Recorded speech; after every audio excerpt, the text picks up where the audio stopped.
Hello and welcome to another episode of New World to Go. I'm your host, Redbird, and with me is BDLG. Bordy, we thought today would be like a very slow podcast, but we were definitely wrong. We have an absolute butt ton of information to get through today. So why don't we just hop right through here, dude?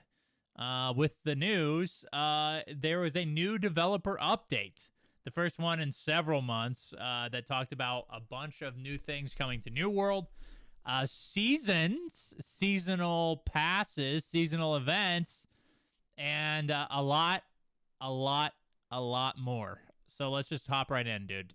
First, let's just talk about seasons. So seasonal, there's now a seasonal pass in the game. It will be starting with the first season, which is spring, and it will include several different types of items like skins, items in the game, potions, more. And it will have 100 slots, to be specific, and you'll progress by doing different things in the game. You can basically progress it any way that you want to progress it, but there's some certain like specific ways to progress. First, let's just what's your overall take on the seasons that are coming to New World? Oh man, I mean, this might be an unpopular opinion, but I don't mind them too much. I don't know what I haven't been on the forums. I haven't been anywhere other than stream today, so I don't know what the general community census is on seasons. I have no idea what people's take on it is right now, other than my own and streams.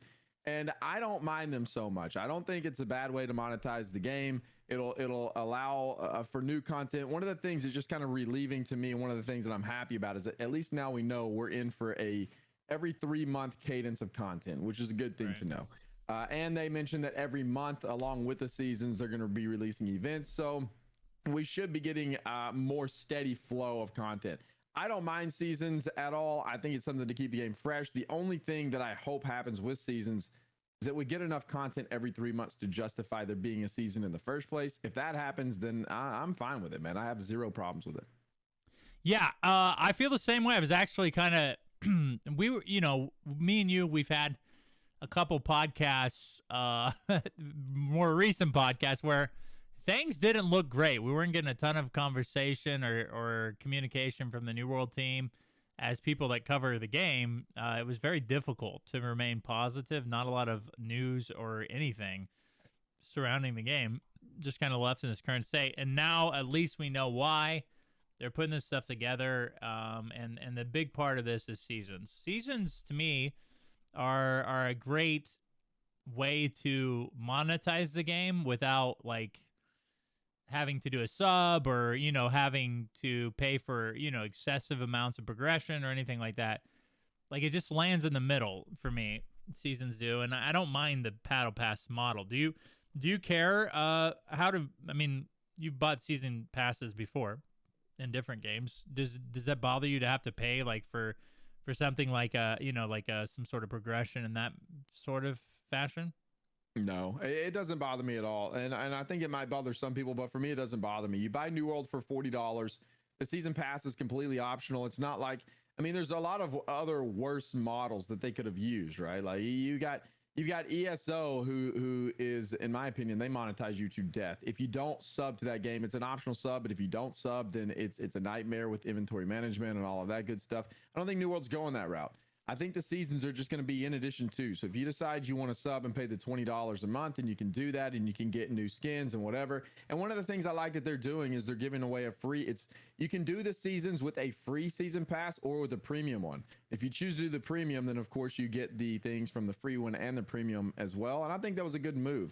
So all the things in the premium package, to my understanding, are all things that are just like cosmetic. I don't think there's anything in there that you can get from the premium that you can't get from the free that would give you any kind of advantages. They did mention boosts, which I find quite interesting because there was that big debacle in the beginning, before New World even released. But boosts to me I don't see a problem with them as long as everybody can get them. It's not something you buy. They're going to be in both the free and the premium packages for the seasons.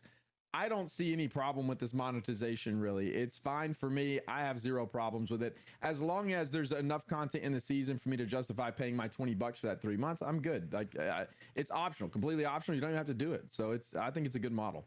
Well, and this is something that Sky, one of the community managers, brought up earlier. is you can progress the entire pass, and then at the end of the pass, if you decide, oh, I do want to go back and buy the premium, there were a lot of cool items that I passed up, you can do that. You can pay the $20. But like you said, there's a free version of the pass. All the content in the game is still free. I think that's another thing that people are a little bit concerned about. The content in the game is still free. All the like when they mention a new expedition or weapon balances or mounts, which we're going to talk a little bit later, all of those things are free. And then you have this secondary like option to pay for the premium season pass. But there is a free version of the season pass, like you mentioned, and it includes a lot of the a lot of the different items that are also in the in the premium battle pass as well. Yeah, I think it's fine. I have zero problems with it at all. It's optional. You don't have to pay for it. Like, it's fine. I don't see a problem with that route at all, really. The season, the way they're doing seasons did kind of surprise me a little bit, though. I wasn't really expecting it to be in this manner. I thought if they did seasons, it would have been tied into more like the PvP reward track or something like that. And it's really not. It's completely different, which I'm fine with too. I think overall, it's a pretty, I think it's something that'll keep players coming back to the game. It'll give you something to do while you're in the game. I like it. I'm not opposed to it at all. And the premium season thing is fine. It's a fine way to monetize the MMO. Yeah. And whenever you think about it, if you break it down into subscription based, it's $20 a quarter. So it's $20 for a quarter, not $20 a month or $15 a month or whatever, like a lot of subscription based MMOs. It's $20 for the whole quarter. And what you said earlier, one of the things I want to clarify is that it is retroactive. So if you do all of your, like you were saying, you can do all of the season pass, decide you want to buy it at the end. Well, then you're good. You don't have to go back and like do the content again to get the rewards. You just pay for the season pass. You've already done everything. You just then get the rewards at the end. That's the way I understand it anyway. It's like all of your progress is retroactively applied, and then you get the rewards if you decide you want them at the end of the season, which I think is dope. Yeah, I agree. You know, to me, it's number one, just nice to hear from the team, obviously. And then number two, you know, to have something like this to look forward to every month or every 3 months that will reset, that you can go back and progress, and you can progress at doing anything you want, OPR, mutations, whatever. I think it's a great way to meet like a middle ground, because we all know that the game needed to monetize in a different way. Right, as of right now, the only mandatory price for New World was, like you said, $40, and some people got it on sale for $20. Some people got it on sale for $15, and you know, realistically, if we expect them to continue to give us content on a regular basis, like we can't just expect that to be for free forever. And it turns out that, dude, they are actually providing a lot of this stuff for free. The only thing that they mentioned that we had to pay for was the premium pass. Now there is an expansion announcement that happened today as well. We'll talk a little bit more about that later. But okay, so also in here was the PvP changes. Let's go through these real quick. They're talking about balance changes. Obviously, there needs to be balance, the stagnant meta that we're all familiar with in OPR. Colored AoE, which is huge in my opinion. Cross-server OPR, changing the OPR scoring to be focused and defending and capturing points as opposed to damage and healing. PvP reward track improvements, new arena map, and territory control improvements. So, Bordy, overall, like, what do you think about the PvP changes here? There was a lot mentioned. And I think a lot of these are pretty momentous. Yeah, I think a lot of them are good. I mean, balance changes, we need a new meta severely. And one of the things they said in their update is that they were planning on adjusting the meta a lot more frequently. So probably on a monthly basis, they're going to look at the meta and start changing and balancing things monthly. At least that's what I got out of it. They might have meant every 3 months for the season. I don't remember. But either way, we're not going to go, hopefully, 5-6 months ever again with this same meta. The meta has been super stale. It's been awful. Colored AoEs are something we should have had a long time ago, in my opinion. I'm just glad they're getting added to the game finally at some point. That's good. Crossover OPR, great. We need it desperately. That'll be amazing. The changing the scoring should have been something that was done a long time ago. I'm glad that's changing. All of these things that are coming in are great. We are getting a new arena map, which is cool. I think a lot of people are maybe a little bit disappointed because we're not getting a new OPR map. Hopefully we'll get one of those at some point in the future. I would not be opposed to having a new OPR map that like rotates, like you queue up for OPR and you may be playing the normal normal OPR now, but then your next match rolls into like a capture the flag. Next match rolls into a different map. Next match rolls into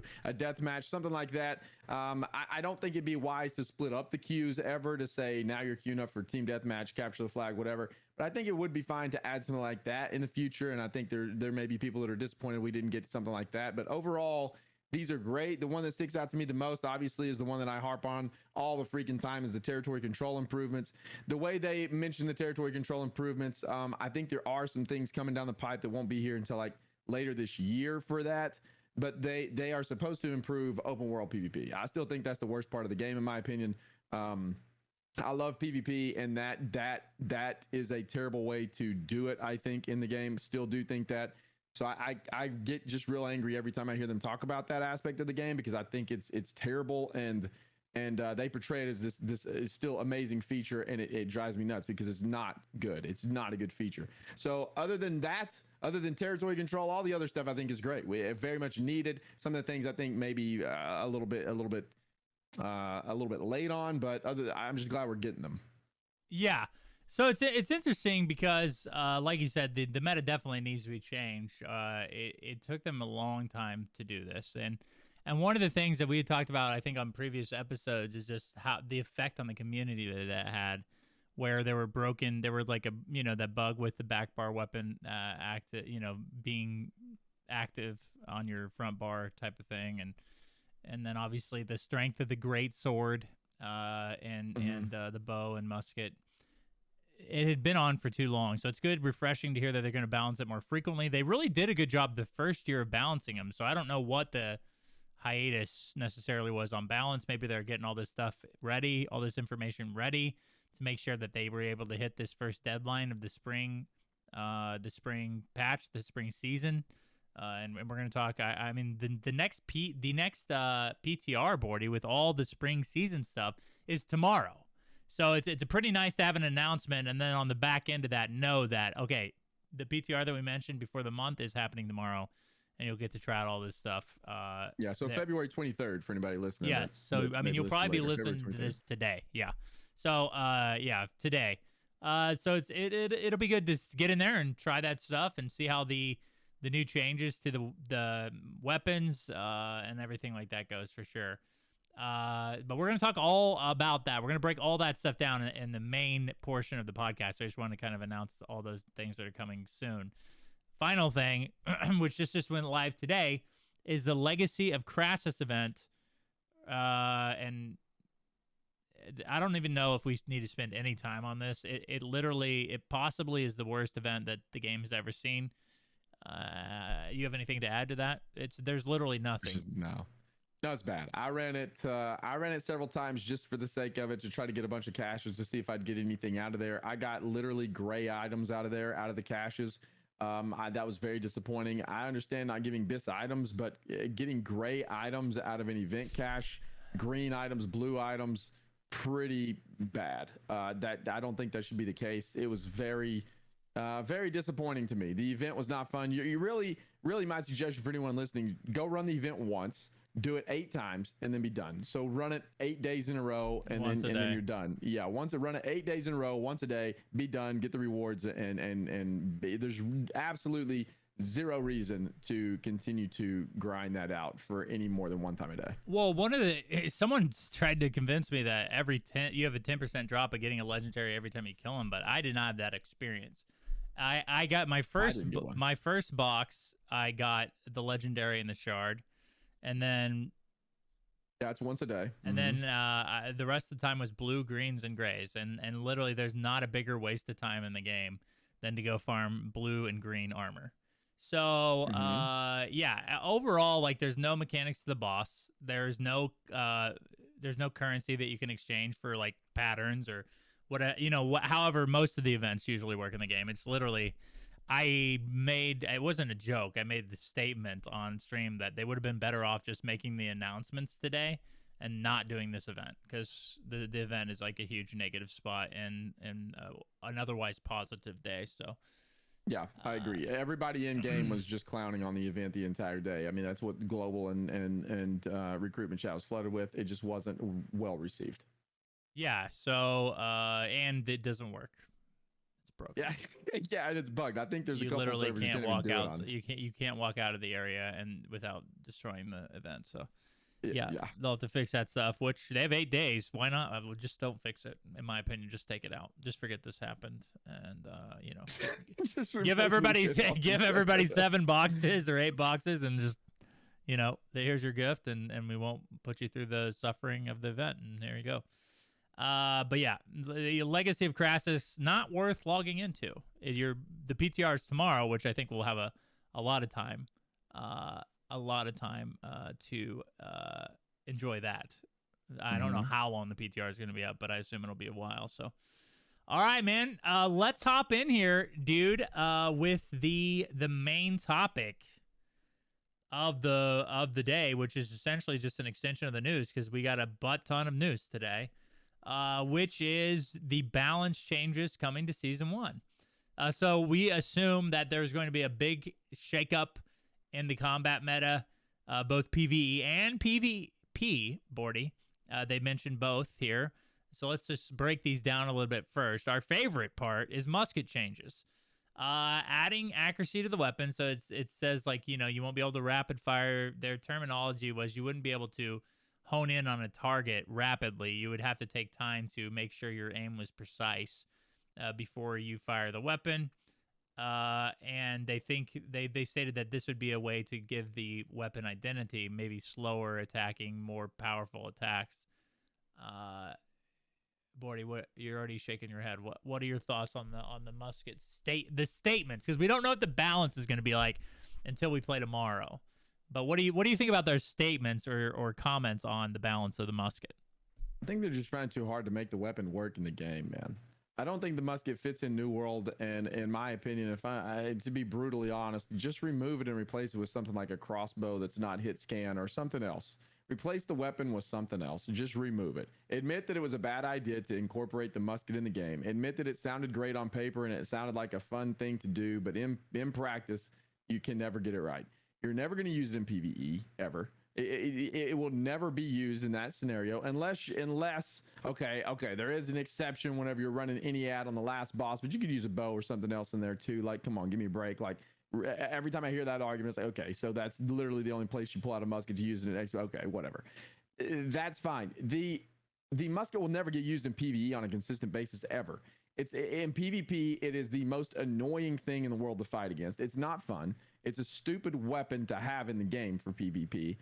Just remove it. Just get it out. Just like change it to something else. I don't know. Every time I hear the musket brought up, it's almost as triggering as territory control. Not quite, but almost. And I just don't. It's just get it out of the game, man. It's not a fun item to have in the game.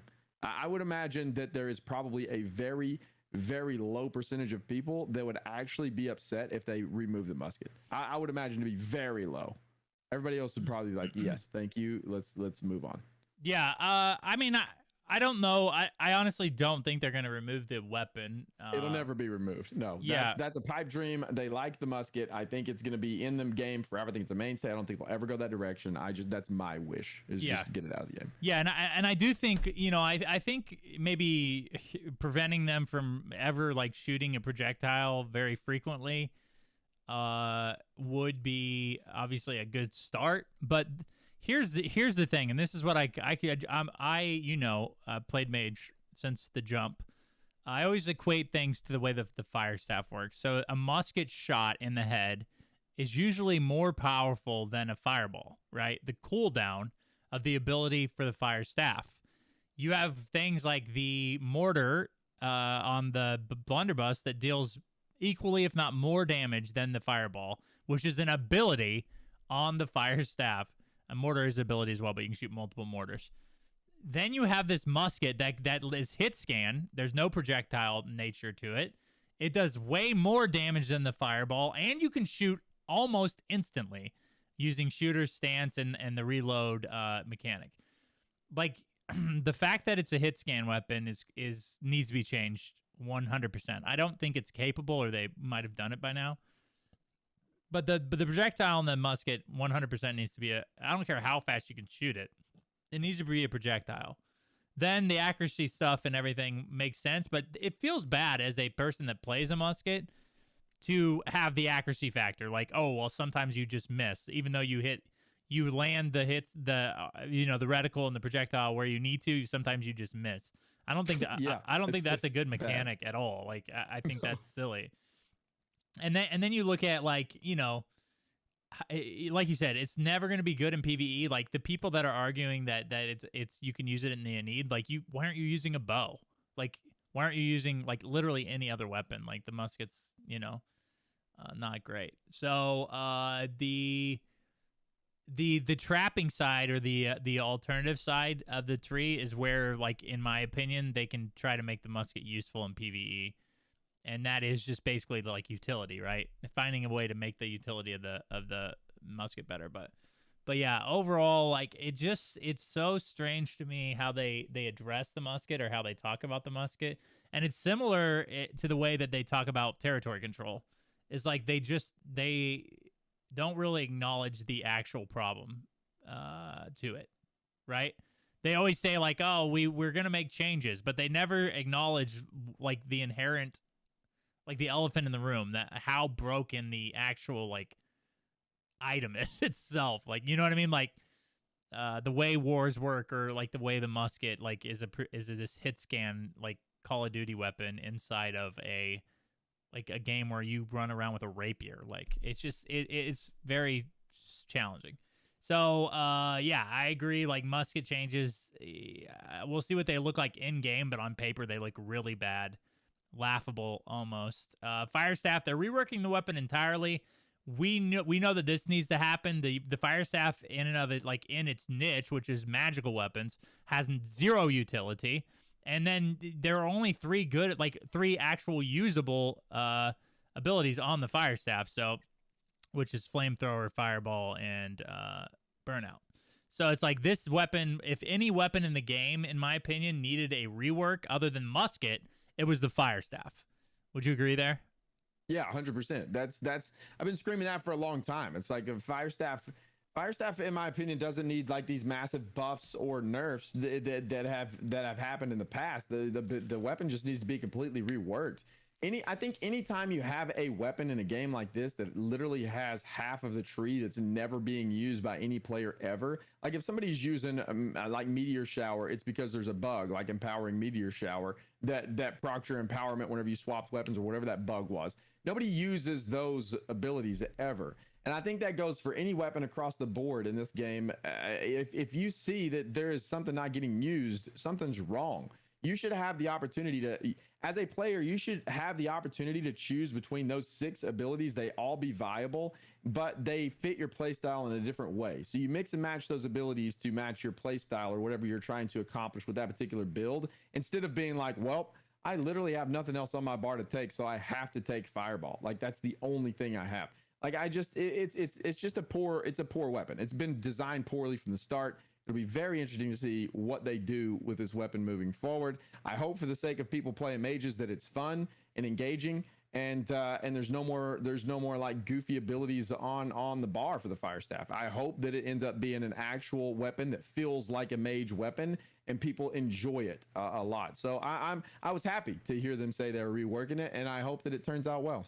Yeah, to someone stated in chat, it's a DPS weapon, you don't need utility. Every other weapon has it. Like, you go through the list, like, Great Axe has Gravwell, has Reap, has Maelstrom, abilities that affect the movement of other people. Greatsword, we don't need to really go over that one a whole lot. Rapier has Repose, that has movement abilities, like Fletch. It's like the fire staff, it has burnout, but I mean, that's where the conversation stops. And burnout, I mean, if you're a fire staff user, you know how burnout can literally just be interrupted by, like, literally every spell in the game. So it's chalked. Hatchet, another big one. They mentioned, and me and you talk about this a lot, they mentioned the fact that that they were looking at Defy Death as the balance change with Hatchet. And I agree. I agree with them on this one. I think you do too. We've talked about this before, but why don't we talk a little bit about this Hatchet? Barty? Yeah. I mean, I thought you were going to keep going there. You No, said, no, why no. don't we talk Let's a little talk bit about the hatchet. Yeah. What is your thought? What is your thought there? I think it's fine, man. I mean, I think whenever they mentioned a while back that they were going to address the hatchet, the greatsword, the fire staff, I didn't expect them to completely rework the fire staff. That's a positive. I'm glad they're doing it. But whenever they said hatchet, the elephant in the room, the obvious thing was like defy death. So as soon as they said they were going to look at the hatchet, it was like instantly I knew like defy death is either going to be removed for the game or completely nerfed, which I think is fine. I've said it for a very long time that all of these like get out of jail free cards that you have in the game, like Rapier was the biggest offender for a long time, and it made the game very, very poor. That meta was awful as well. And so anytime you have these mechanics in the game that just allow you to just get out of jail free, it's not great. I would argue all day long that the hatchet isn't near as bad as the Rapier was back in the day. I would argue that till I'm blue in the face. It's still bad, and I think defy death should be looked at or removed. So it doesn't surprise me. I'm fine with it. Well, what happened was when the Rapier became nerfed, the hatchet became the new Rapier. So became the new Rapier, yeah. Yeah, so I mean that's why it has a target on its back. I don't think the Rapier or the hatchet's necessarily that powerful in PvP, aside from Undying. And if you look at the PvE side, which is Rapier or hatchet is an even bigger problem in my opinion in PvE, it's partly because of Undying too. So this Undying rework should fix or at least bring the hatchet into line with a lot of the other survivability weapons, in the game. But overall, like I think the tracking on the hatchet still needs some work. Like it's just not a very good damage weapon in PvP. It's really hard to hit people, and sometimes in PvE, honestly, it's the tracking's not great. So maybe once they take a look at Undying, they can also take a look at the tracking of the weapon. Speaking of tracking, the greatsword. We all knew that this is going to get the nerf hammer. The nerf bat. The nerf bat, sure. This weapon has been a problem since it's been created. It was exactly what everybody thought and hoped it would be, just this powerful greatsword that you can swing around and just murk people, and it has lived up to its name. The problem was it's like a couple tiers above literally every other weapon in the game. So one of the problems with it is the tracking is like elite, right? You can just basically swing at people and hit them no matter where you're aiming. But I assume we're going to get some damage changes as well. What is your take on what they stated about the greatsword? Yeah, I don't know. They didn't mention anything about damage, and I really think that the tracking is probably the bigger issue, to be honest. Because if you don't have good tracking like that and people can dodge out of the abilities and you can't chase them 45 meters away with one swing, then I don't think the damage becomes as big of an issue. So I would just rather them look at that first and see where it lands and then maybe nerf damage after that. But I think a lot of people might be surprised. The tracking is way too strong on that thing. Everybody can agree that the greatsword is like it's crazy like strong. I use it. Tier. I mean, of course, it's fun. I use the thing. Everybody does right now. It is a fun weapon to use, but it's way too strong. And whenever they mention these nerfs as well, that was the first thing that popped into my mind. Whenever we read this initially 2 months back, whenever they announced these balance changes, and they said greatsword, it was like, okay, well, they're going to nerf one of two things or maybe both: tracking and damage. One of those is going to get nerfed, and I'm glad they're going the tracking route. To me, that's the thing you'd want to target first, and then if it's still in a really bad spot, then sure, then hit the damage. But I think tracking is probably in my opinion, the more important thing to look at. And I think it will be in a much better spot PvP wise or just overall wise after they nerf the tracking on that thing. Yeah, and I would rather them take that approach on a lot of weapon changes for sure. Just target like the number one like thing that we feel like is like making the weapon broken, and then try to fix that first and see what happens from there. But yeah, so those are like the big points that excuse me. Those are the big points. You're making. Those are the big points that they made about weapon changes or weapon balance. Let's move on to the armor balance issue, Bordy. The equip load system. Now they teased these a little bit earlier, which was like changes to light armor. We all know that light armor is pretty good in the game. If Kirchhoff was in chat, he'd be tilting off the face of the planet if we talked about this. But light armor is very strong in the game. Very massive increase to survivability. And and getting the opportunity to dodge roll, a greater distance than everybody else. So here are the proposed changes, Bordy. A lot of people, and myself included, suggested that, dodging, should be looked at for sure, but they didn't go that path. It is actually, they're going to change the mitigation formula to make sure that mitigation perks like Shirking Fort, like Resilient, will be less effective on light armor, Bordy, and hopefully more effective on heavy armor. I would hope they go that path. But what are your thoughts here on the focus of the changes in the armor? They're interesting. They are interesting. I think whenever you play glass cannon, maybe you should be more of a glass cannon, so I'm okay with it. I don't know about the resilient changes. That one's a little odd to me. I feel like Shirking Fort is fine to nerf that a little bit on light armor, because you are quite tanky in Shirking Fort. I mean, you can go in and brawl in light armor a lot of times if you have Shirking Fort on your gear. So yeah, we'll just have to wait and see how this plays out, man. I don't know what to think about these yet. It will be interesting to watch and see. I have been playing a lot of Elden Ring recently, Red, and in Elden Ring they have a weight system in there too. And whenever you push into a certain weight class, you can still dodge roll. You just dodge roll slower. So it's still like the same animation, but it's just a little clunkier. And I almost wish New World would have done something like that with their dodges instead of these goofy little steps you do in gear. I think it would have made things a little bit better, but I don't know. It does go to that, Bordy, if you push your armor high in Elden Ring. I think you eventually do go to like stagger. Yeah. Do you? Oh, I haven't got there yet. I'll push myself into heavy armor, and I did like a really slow, like thick boy dodge roll. It was really slow. Yeah, I might be mistaken, but I remember equipping a lot of armor and then not dodging well. But it could be a very slow dodge. I don't know if it's Souls and Elden Scrolls or Elden Ring are different, but I'm a naked. My build, I run naked in that game, so.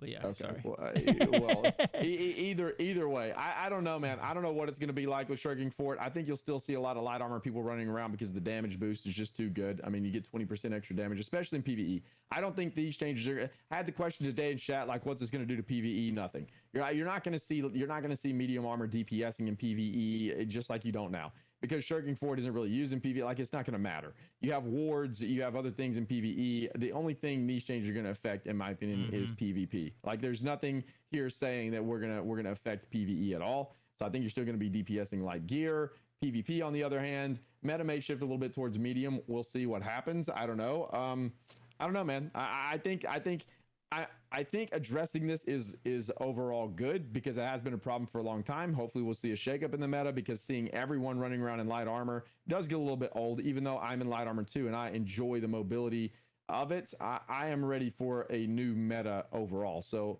we'll see how this shakes out. Yeah, we will for sure, because it's going to be on PTR tomorrow, which will be an interesting thing to test. Definitely. I don't know, man. I just, again, I think it would have been easy to, I think it'd be easy to go a different path here with the balances of armor. Like I said, with dodging and potentially, I like the idea of I don't necessarily like the fact that your equip weight you can still wear like medium armor in the light category, and you can wear heavy armor in the medium category. Like, I feel like that would have been a good way to push it too. A different way to push it was like, okay, you have to be an all light, which severely decreases your mitigation, and or you have to be an all medium to be a medium or whatever. I don't know. Like, there's some different paths they're going to take, but we'll see how these work out in practice, because we kind of got the paper thing right now. Hatchet and Greatsword, we already mentioned this. We talked about this earlier. The tracking is getting reduced. There's the Undying is going to be looked at, probably removed from the game. Ranged PvE, this is an interesting one. They're increasing the power of Banes on ranged weapons and removing the elemental affix and mutations. The removal of the elemental affixes 100% like should be done, right?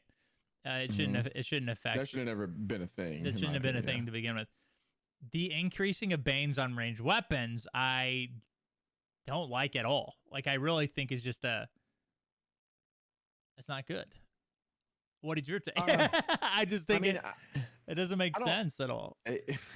I mean, I don't know. I see what they're trying to do here because ranged weapons aren't getting used, but I don't know, man. I feel like there's got to be a give and take in PvE as well.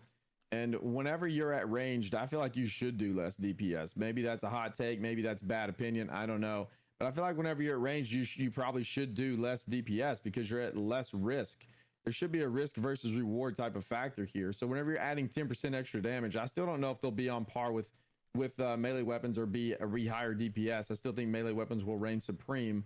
But at the same time, like, man, just imagine a meta where you have all range people just sitting back, ranging down mobs while you have the tank tanking aggro, and you have a sacred ground just sitting on the tank. Bro, that dude, you would be doing speed runs. Like, it just seems silly.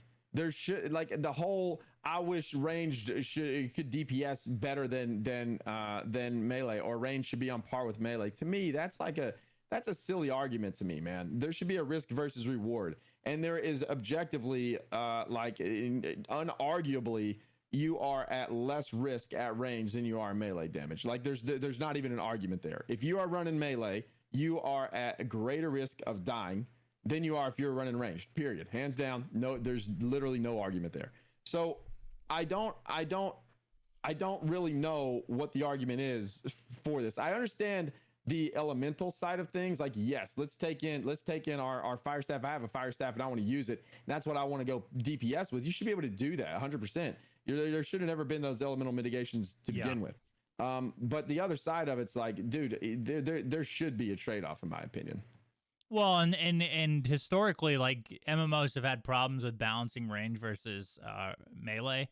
Like, games like World of Warcraft, melee DPS is always, like, or most of the time, like, worse than range, because range can sit there and cast their entire they can progress their entire rotation without having much danger, right?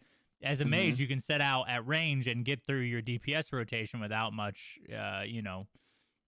risk. But where melee also has to, this is another way DPS decreases as you're a melee person. You also have to like, when the boss moves, or when there's any movement mechanic on the boss, you have to spend the time to move to the boss, where the range can continue to attack the boss wherever the boss is. So there's a lot of, like, things that cause problems with balancing range versus melee DPS, but generally, like, as far as, like, hit to hit, like, I agree, like, ranged weapons shouldn't deal as much damage as a melee weapon, and that's just, like, a principle that needs to happen. And obviously, what part of the problem with bow and musket are right now is, in PvP, you can deal just as much damage with most weapons as you can setting them back at range, like down a sniper scope. Like, it's just, it's a problem for sure. Real quick, there's, like, arguments talking about how, like, well, a lot of bosses target players at range. That's not a valid argument at all, because whenever you're far back in range, you have if you can't dodge an attack when you have 5 seconds to dodge it, then you're gonna die anyway. Like, you just, like, bro, you can see ranged attacks from way further back. Like, there are some other arguments that could be had for sure to make melee better, and in my opinion, melee should be better because you're at greater risk. I just don't see it as kind of goofy. And also, to those of you, like, we're talking about PvE here. We're not talking, there's people coming in and making arguments for PvP in your chat, Red. We're talking about PvE, not PvP. Like, yeah. Maybe came in late or something.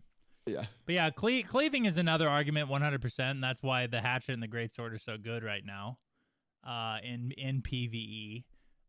But, I think there's some other AoE ranged abilities that could make PvE or ranged weapons kind of stand out there too. I think, like Ice Storm, or if magic weapons ever got a big buff, then you would have a meta with, like, all Ice Storms and Void Blades and Fireballs, and there's bow has decent AoE as well. So we'll see how that looks at on paper. But overall, like, increasing the bane only on range weapons seems strange to balance it. But I'm just happy that I'm happy they're looking at it. That's, like, the main positive of all this, is that they're actually acknowledging that there's, like, because the hatchet's been on top of the meta for a long time, and the greatsword just like nudged its way up there too. So now it's like you have two weapons that are basically, if you're not using one of those weapons to DPS, you're not doing it right. So I think when that sort of thing happens, there's definitely time for a change. Crafting, they're going to adjust the amounts of XP for first-time craft bonuses to 3 times, and they're resetting all of your first-time crafts, so then now everybody will get an opportunity to take this over. Not a big deal for, like, I would say people that play the game a lot, because most people's are maxed out, but you can always use these, I guess, to get your bonuses or your aptitude boxes.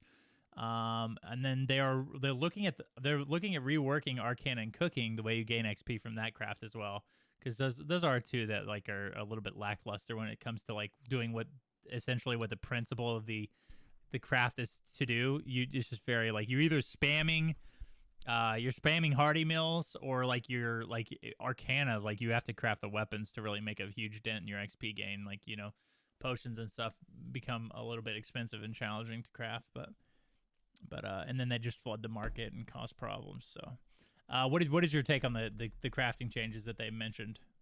I think for the most part they were good. I think a lot of these changes are really, really good.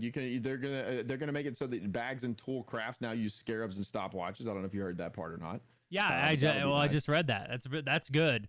Yeah, for sure. Yeah, they have a very small pool of perks. I'm already done with all those, but yeah, it was painful getting there. It was painful getting there for sure. I haven't rolled bags because I rolled like, I don't know, 17 in a row and got no legendaries, and so I swore off rolling bags for a long time. So I may wait until this comes in or buy my bags. One of the two. How did you not get? Did you not get the like payback? Didn't they refunded a lot of people's gold and like gave them items? No, I did it after that. Oh, after that whole debacle, I did it and rolled 17 bags, still got 0 legendaries. It was terrible. So, and I mean, rolling a bag is crazy expensive. So it's like, bro, I'm not doing that anymore. So I quit. It was awful. But other than that, all the crafting changes I think are good. One of the things that is going to suck though is if people are farming these aptitude crates. This isn't something coming in with season 1, I don't think, but this is something coming in later. They said that they're going to make it so that you can't.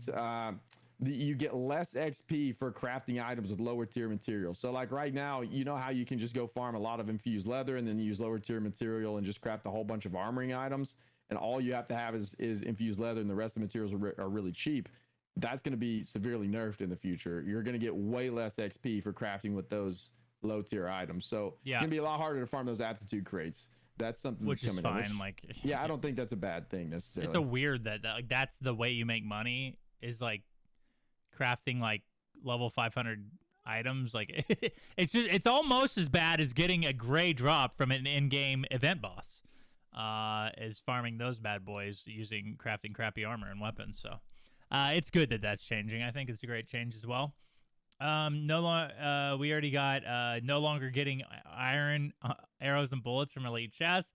Those items will scale depending on your level and where you're at. Thank goodness. I mean, they need to look at more items doing that, to be honest. And then can now use wooden coins to make charcoal. Yeah. Why? Because charcoal wasn't getting, or wooden coins weren't getting used for anything, and people apparently people are just stacking them up. Hear me out. Just get rid of charcoal. Like literally, like just get it out of the game. I don't understand why the only one refining craft uses it, like, or uses like an extra item. Like it's just annoying. I don't know, man. It is annoying. I'm not a fan of charcoal. I'm gonna start a poll. I'm gonna start a petition to get rid of charcoal in the game. I'm not super keen on charcoal either, but at least you can use wooden coins to do something. Like I like the fact that they're leaning in the direction to use some of these useless items that you accumulate. You can't sell them on the marketplace for anything. They don't sell. So instead of just dropping them on the ground, at least you can convert them into another usable item in the game. I think that's the big takeaway for me, at least, is like they're looking at things like that to make them more usable in the game when they otherwise would have been absolutely useless, because the only thing you use wooden coins for is for your heart runes. Where the fudge is the legendary weapon mod. Right. And I hope, well, that's what I mean. I hope they look at those in the future. Yeah. Or all these legendary quest items I still have in my inventory that I literally can't drop on the ground. I can't do anything with that. I just want to get rid of them, get them out of I can't drop them on the ground. Please make it so that I can get rid of those. Let me get those out of my bag. Been in my bag forever. True. It's frustrating. True, preach. Yeah. Okay. So, last thing, season 2 will contain fishing improvements and more quality of life improvements coming to crafting. I don't know, man. That note's just in there just to say, like, over the Yeah. seasons they're going to continue to look at crafting. Is why I put that Well, in there. they should. Just, I think their crafting and gathering are excellent. Like, really, like any improvement upon these systems is like a, icing on the cake type of thing. I don't know how excellent crafting is, but gathering and all that, sure. Crafting is good, but the way in which you get legendaries and I don't know, man. I have some qualms there, but I think it's too hard. The frequent, it's too hard to get bis for sure. But I like the system itself. You know what I mean? I like the idea of having to. I don't mind. Yeah. Use daily cooldown mats and use crafting mods to get the perks you want. I think the frequency or the randomness of crafting is challenging at times because it's just so random. Like, there really isn't a great way to get what you want other than spend. I mean, I've spent 800,000 on a blunderbuss so far, and I don't have it yet. So yeah, that's bananas, man. Like that's pretty bananas. I can't think of any other MMO that is that punishing. Black Desert Online. Yeah, I don't remember how that works. The honing system, your stuff breaks when you hone it. Yeah. So you lose like a lot of gold. You don't even get to keep the item. You just lose a ton of gold, which is essentially the same as randomly rolling a bunch of crappy stuff and having to destroy it. But okay, so seasons in New World. Let's go on to this. Seasons. We've already talked about the season system. There's both a free and a premium reward track. Something I had to talk to my chat ad nauseum about before this podcast was that it's not paid. The content and the season is not paid. It's still for free. There is a premium pass now that you can get more rewards for. All the stuff, the new story, the new expeditions, the new heart gym room, they're all for free. Like, it's just like it was in year 1 in New World. You're getting all the stuff for free. Now we just have an opportunity to pay a premium for the new reward track feature, which there is a free version of. And like we said earlier, you don't have to pay initially. You can progress the free and the premium reward track. And then when you decide, I really want the premium rewards on the reward track, you just go ahead and pay for it, and you get them all retrospectively. So overall, I think seasons are a huge positive to New World. We've talked about this quite a bit.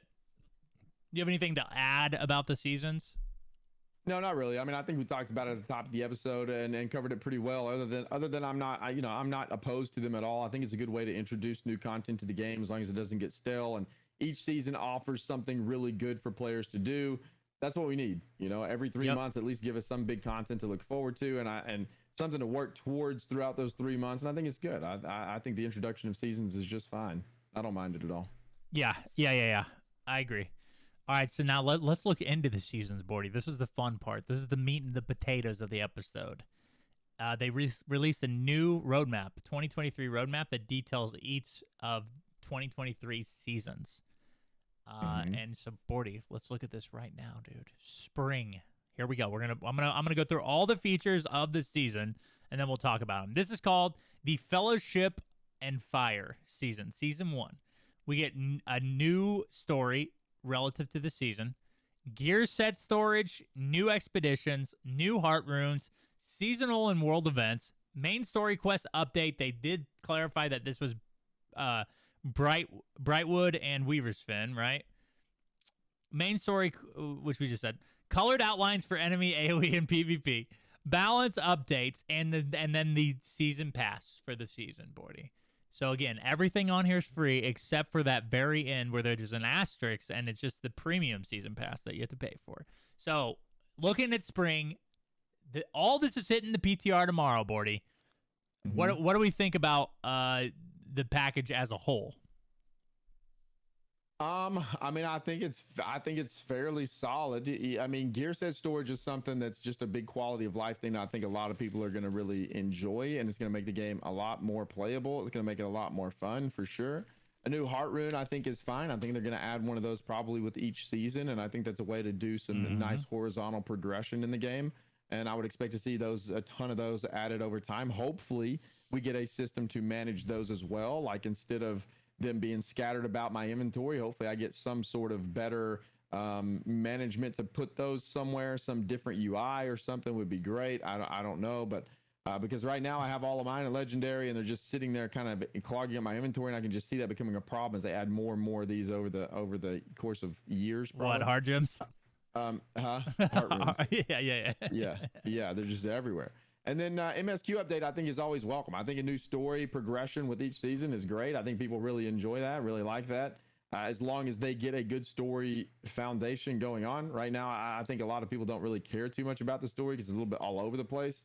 So hopefully that changes with some more like cinematics and stuff. I think Brimstone was good with some cinematics and some cool stuff in there. So hopefully that changes a little bit. But overall, as far as the whole package goes, I mean, as a season, there is a lot of things coming in. But if we really start to break this down a little bit, gear set storage is really quality of life. That's not really going to change the game a lot. Right. The new heart rune will be something that changes the meta maybe a little bit.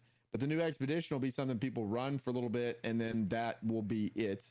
The seasonal and world events, those I don't think are really anything that's going to bring a lot of people back necessarily. So I don't see anything here that's like game breaking or like something that's going to be this just groundbreaking thing is going to bring a lot of people back to the game, unless people are interested in coming back for the seasons to get the rewards. But as far as just strictly content goes, as a player that's been playing the game a long time, I don't mind the introduction of seasons. I don't mind paying the $20 for the new cosmetics and whatever else we get, as long as we get good rewards. But as far as actual content, there's really not a lot there yet, man. I think we get more as the year progresses, but there's not a ton there other than a new expedition. I mean, that's really the biggest thing that you see there. Which, if you're being honest, isn't a big thing. New expeditions are, the new expedition means new mutations, which means different named items, which means potentially option or a possibility to grind things out. But I think for most people, I'm kind of tired of mutations and expeditions right now. I'm ready for a little bit of a change, but there it is. We got like you said, not a lot. Some great quality of life improvements. There are people that are currently playing the game, but the only reason you would come back is to grind the season pass. But man, I don't know. We're gonna get more into the summer, but overall, I agree with you. The concept of season pass is great, and then having the spring event, Bordy, that's not listed here, that they talked about. We're gonna have the spring event. We're gonna have the rabbit event. We're gonna have the which I guess is seasonal world events that are listed there, and then we have the gear set storage, which is honestly gonna make the game a lot more fun to play. So let's move on to the summer. Summer is called Blood of the Sands. So we get another seasonal story. We get Transmog, which is a pretty frequently requested feature. Season Trial, which is a 10-person battle.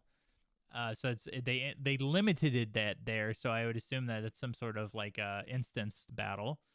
Sandworm Elite Trial, which we have come to know that it's going to be 20 people potentially. Raid groups. New Heart Rune cross-world OPR, seasonal and world events, balance updates, and season pass. So here we go. A little bit more meat on the bone here, Bordy. What do you think about the summer lineup and the summer pass?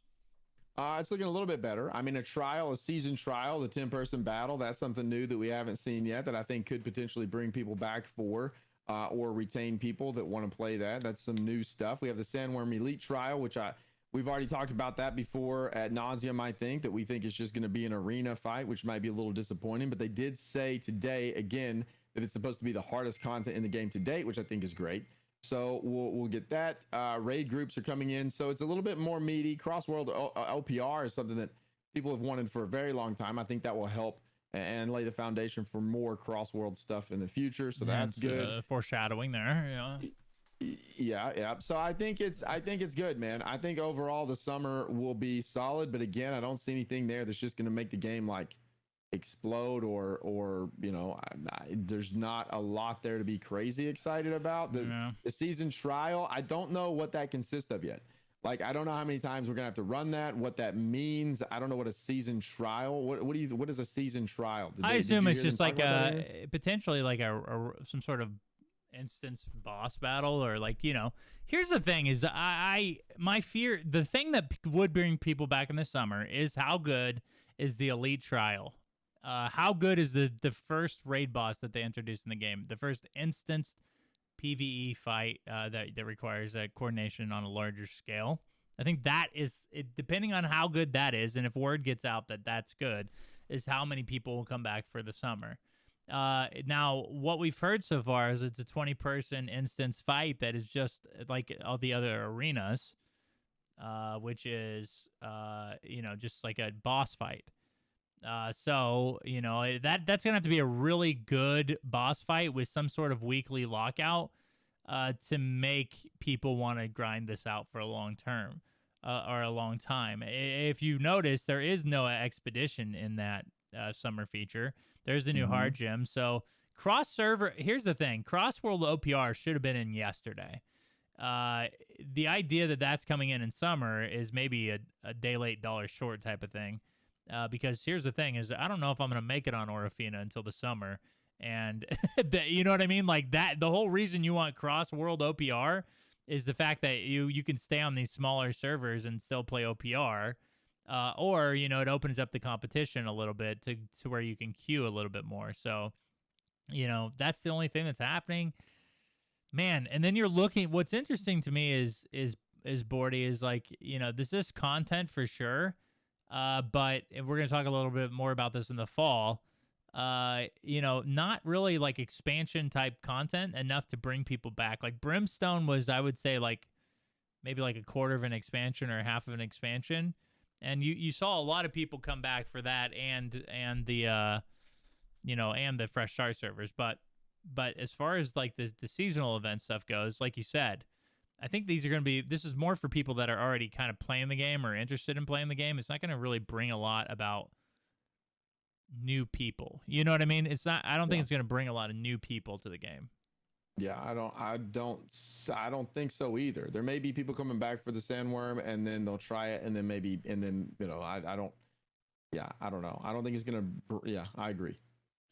So here we go into fall, and again, we're not trying to be pessimistic. Obviously, we've kind of expressed our excitement on like all the news and getting the information out from the team was huge today. But we're just looking at it on paper, I guess, is what the thing is. We don't actually know how a lot of this stuff is going to be implemented, but our hopes are high. We'll see how the PTR is tomorrow. Season 3, and this is. The fall season, they haven't named it yet, and they haven't really went into a grave amount of detail here. Main story questline update, perk balance updates, seasonal and world events, territory influence updates, and season pass. Now, territory season influence updates is the only exciting thing in season 3, in my opinion. And I think the problem with that is they've already kind of detailed on what that would look like, and it seems like they're just adding another capture point other than the fort to each zone. Did you get that? Well, I think what's going to happen is, or maybe like 3 more. Well, I think what's going to happen is there's only going to be, the way I understand it anyway, is there's going to be one territory at a time. Windows, yeah. Oh yeah. Sorry. Windows of opportunity to push a territory, which should, in theory, create a lot of open world PvP for those areas. I hope. And then I think you'll have 3, capture points that you're fighting over or whatever, which could end up being a lot of fun. If it's ongoing open world PvP, we'll see. But again, I just don't think the overall system, I think the underlying system for that is just still bad. So I have a hard time getting super excited about it. I am excited about it, but even with that, I don't think that's going to even bring a lot of people back either until they completely rework that system altogether. We'll see how it goes. I am excited a little bit to see what happens with it.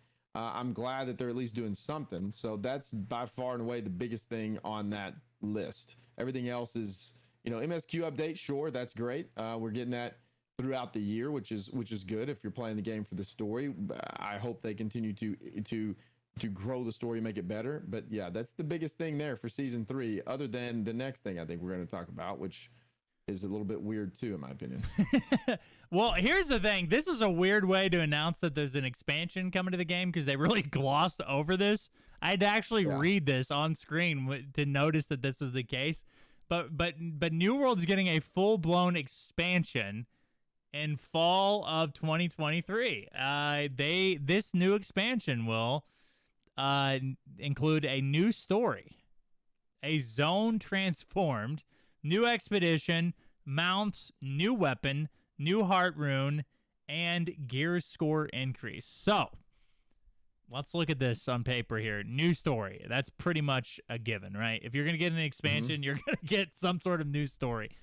And maybe the reason that they did, I want to preface this, maybe the reason they didn't look over this in detail is because there are not a lot of details to be seen right now, right? You know what I mean? Maybe they don't have a lot of details to share, but the details that they did share are lackluster, I would say. A zone for an expansion, yes. For an expansion, yeah. A zone transformed. So unless they're transforming the top half of Eternum, I don't know about. You know what I mean? I don't know about a zone transformed. What are you thinking here? My thought initially was weird.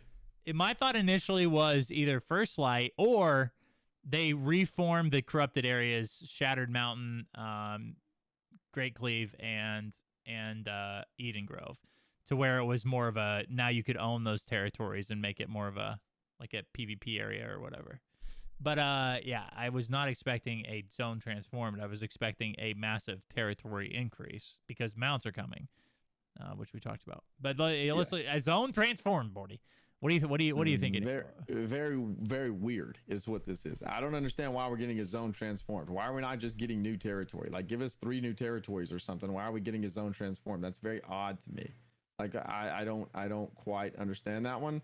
Hopefully this is just worded weird or wrong, and it means like a brand new area. I don't know. A zone transformed for an expansion is not okay, in my opinion.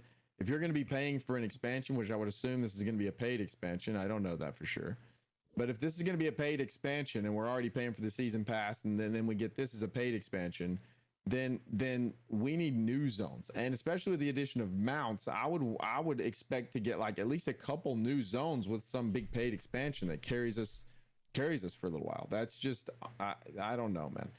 Yeah, I don't know. I'm not fond of that wording. I'm not fond of just getting a reworked zone. I think it's a little bit bunk for a paid expansion, if it is a paid expansion, or just calling it expansion in general and then saying you're reworking a zone. I just don't like it. Yeah, it was maybe a poor choice of words, but nonetheless, it's on paper. So here's the thing. No mention of an actual raid, which was like there is no like elite trial or like, you know what I mean? There is no new trial coming with the expansion, which is another like very big red flag, at least initially. The new expedition, which is like, bro, I'm tired of the new expedition thing. I think I went by this earlier. This should be new expeditions if it's an expansion, I would think. New weapon, which is concerning that we're only going to get weapons in expansions now, right? And that's one for the whole one year. Weapon. Yeah, one for this year, which we got how many last year? 3. Void Gauntlet, Blunderbuss, Greatsword, right? So year 2, we're only getting one weapon, which is usually a weapon introduction is the big shake up in the meta, which makes things, and it's usually broken, but at least it shakes the meta up.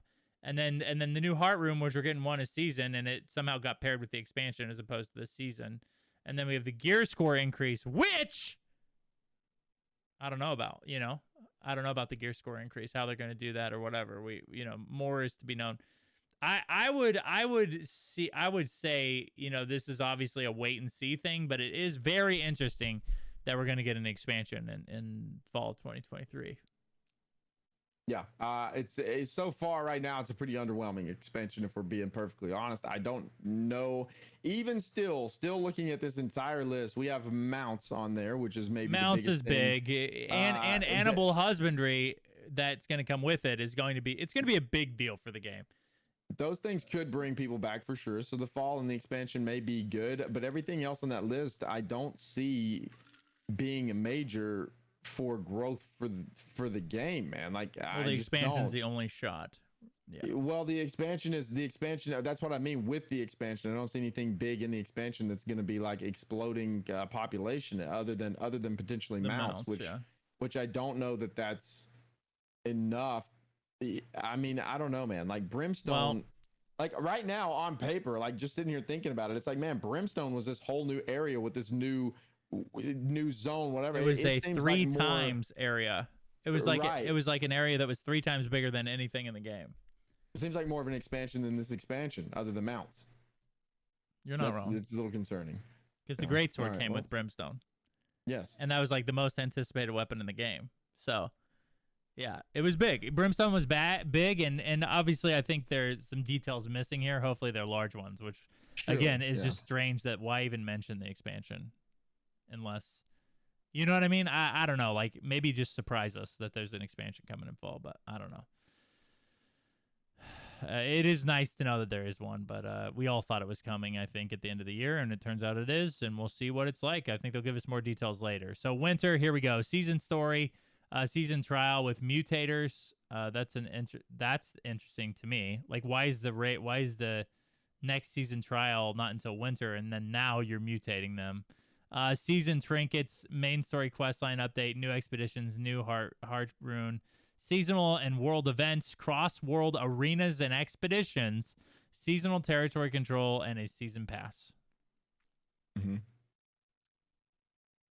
Yeah, so there's a couple things on this list that, like, okay, so season trial with mutators, I think, ties into the season trinket thing. So you have this, the way they explained it, and I still don't fully understand it, is there's some trinket that adjusts how you run these trials with mutators, apparently.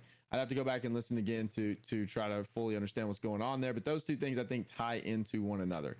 We're getting another new expedition. Great. I mean, that'll add us what? We're getting how many? 3 new expeditions throughout the year. So that'll add a pretty nice roster to the amount of expeditions in the game. So hopefully they won't get as stale whenever we're running through these for mutator weeks. That's nice. New heart rune's good.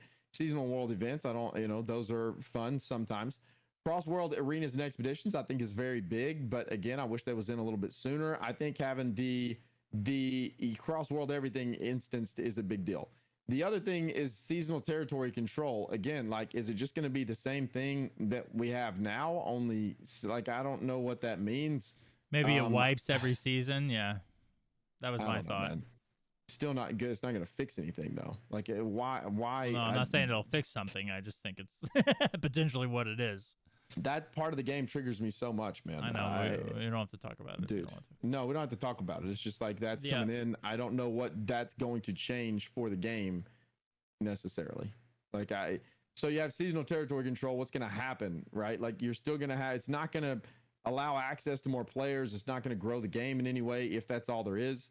Like, okay, so you have seasonal options, so all of the territory control just goes away after a season is the way I would assume it happens. Like, it just wipes away and starts from a clean slate. Then you start your wars all over again, and then it's just going to be kind of the same people doing the same thing over and over. Like, it's not going to open the game up. It's not going to grow the game in any capacity.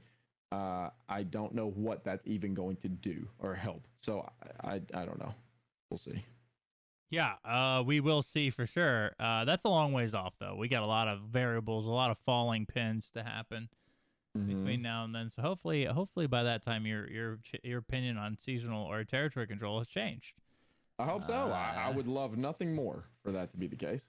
Yeah. All right, dude. So there it is. The 2023 roadmap overall, like it looks on paper like a ton of content. Like I said, we broke it down a little bit. It does seem like there's some question marks, but we'll see how spring goes, right? I'm excited to get into the PTR today, which is when you guys are listening to the podcast, or if you're watching the stream tomorrow, and test some of this stuff out, man. Let's see what gear sets feel like. Let's see how it feels to progress to the seasonal pass, what the rewards look like on the seasonal pass, the new expedition. There's a lot of things to be excited about in the near future, and hopefully they go into more detail on the expansion as well. Yeah, for sure. I think overall it's positive. I really do. I think overall there's a lot of things to look forward to, and we'll just see how it goes. Hopefully they have some other tricks and things up their sleeve that's not on the roadmap yet. Maybe some unannounced features or some things coming in that could shake up things a little bit. But it was good to hear from them nonetheless. Kind of broke the silence, and I, for one, was happy to at least sit down and get to watch a developer update, something we haven't had the opportunity to do in a very long time. Agreed. Yep. All right, dude. Well, that is it. That's all on the podcast. You want to give some shout outs for yourself here, or you want to tell people where they can find you? Yeah, writing articles over at studioloot.com and then twitch.tv/BDLG. Come hang out. That's where we're at, dude. Yeah, sir. Yeah, and just by the way, guys, we're kind of transitioning. I know some people know us from like New World fans and newworld-map.com. We are doing a lot of work on studioloot.com now, so go check that out. We're covering New World over there as well as other games. So we put in a lot of time and work over there, so check it out. Thanks for listening, guys. We really appreciate it. I'm Redbird, twitch.tv/Redbird. And that's about it, man. I hope you guys have a great day. I hope you enjoy the new information in New World, and we'll see you guys in there in the PTR starting today if you're listening to this on Wednesday. But tomorrow, we've already been through this. Oh, have a great day, guys. And we'll talk to you on another episode of New World to Go.